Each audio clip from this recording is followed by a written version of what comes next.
Hey guys, very good morning and welcome to my channel Prodbug 108 and we are learning the Tosca. Let's continue the loops part, right? We have in the last chapter we have seen the if-else loop, and in this particular chapter we are going to see the while loop. Okay, so I hope you already know about the while loop. If you are complete fresher, you know. So while is like you check for some condition and the loop will continue running till that particular condition is true.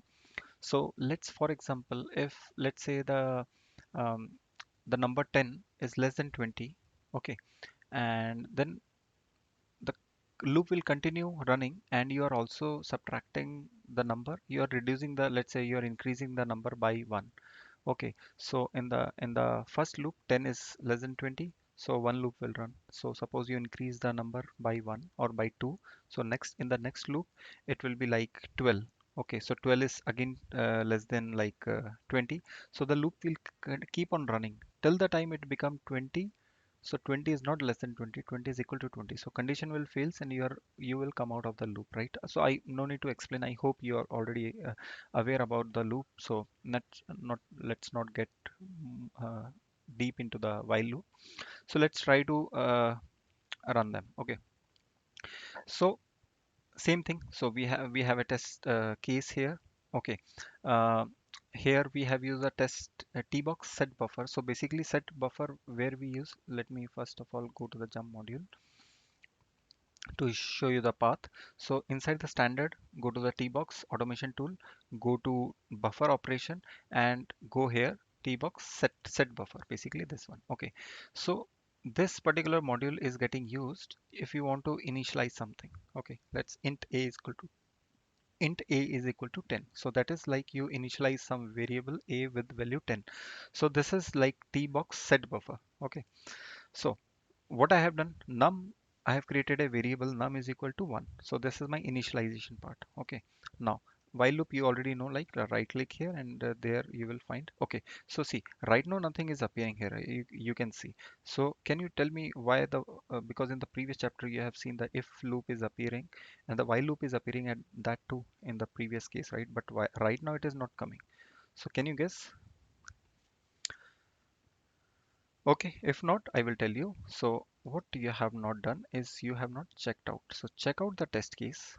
Okay, and now see everything is coming now. Okay, so taking a checkout. So basically taking a control of this test case is very important. Otherwise, you cannot do anything in this test case. Okay, it is in read only mode.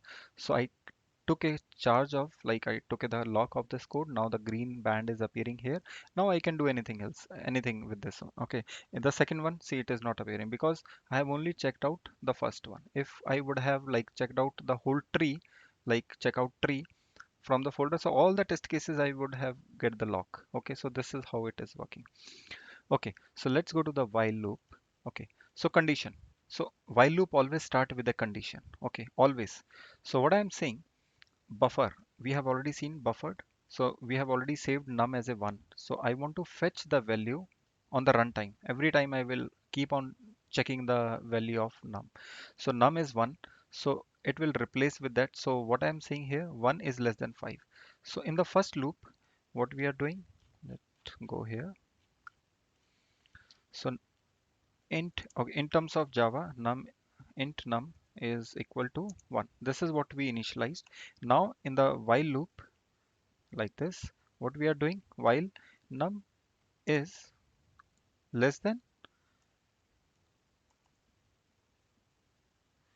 5, this is what our condition is, right? This is what we have written here. So num is 1, so it will be 1 here as in the first loop. So 1 is less than 5, so condition is true, right? Condition is true, verify it. Verify will come here, action mode. So if the condition is true, what I want to do next, so this will be the action mode. Okay, in while loop, what now, see, this we have already seen previously, but I will again repeat what I'm doing here. Maths is just a operation. What I'm doing, just pick the buffer. So what will be here? It will replace with 1 in our case, right? It will be 1. So 1 plus 1, it will be 2.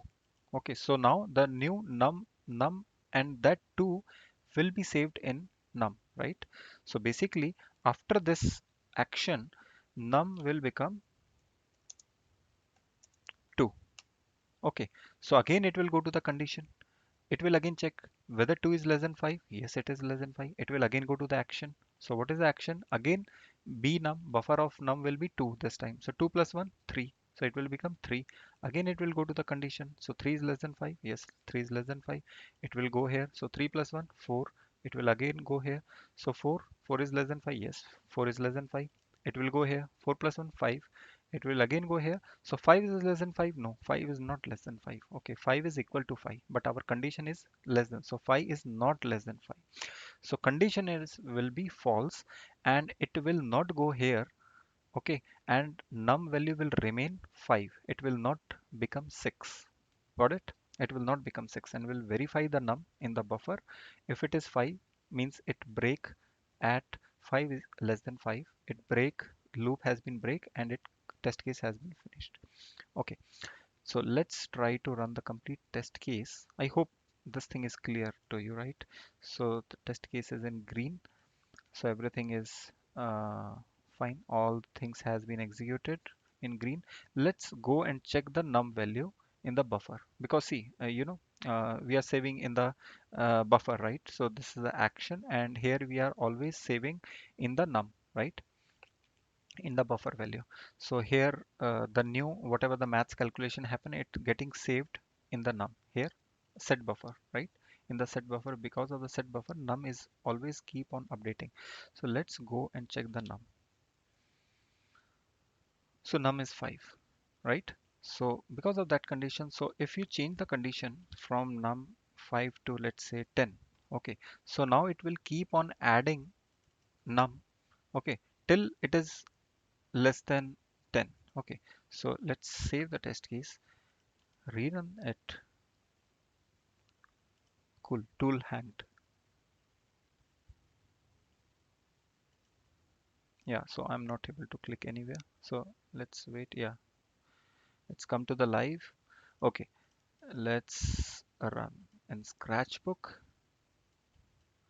So this is pass. So I hope you guess. So see, in the buffer we are it already open. Let's go back and check num.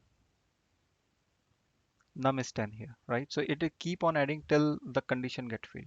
So I hope this is very simple. Okay, just try on your side, try to repeat something else and just see if it works for you or not. Otherwise, let me know. Okay, so I hope this is like we have seen the if else and the while loop. So I hope these two loops are very, very clear, and see you in the next chapter. Till then, keep smiling and be happy.